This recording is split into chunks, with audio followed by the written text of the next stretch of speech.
Now we are going to do the last setup in this series, and we are going to have two cups, one falling cup and one standing cup.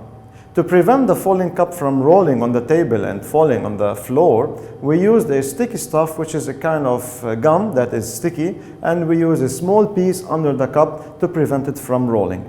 For the falling cup, we put inside it some rose papers and also let the rose papers to fall on the table to give this effect of throwing roses, and the standing one will have the rose water. For the lighting, we just tested a little bit and we found out that the best thing is to have only one spotlight from above.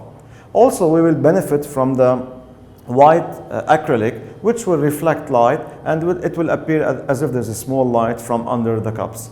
So we are going to shoot from different sides and we will see the results that we will get.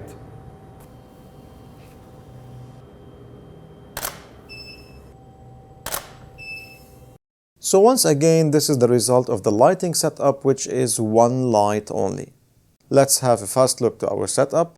So the setup has only one light, which is a hard light, a spotlight directed directly above the cups 180 degrees downwards. A very simple setup that we used a lot. But in this particular example, we have the impression as if there are two lights in the picture. And this is true because we are shooting from the side of the white acrylic. And when we are doing so, we take advantage of the nature of the white acrylic. Since white reflects light in a strong way, the light that will fall from the spotlight will be reflected once again from the acrylic upwards. This will give us the impression as if there is another light coming upwards.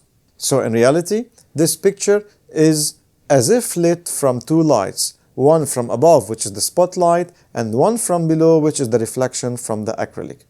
So together, they make the nice lighting.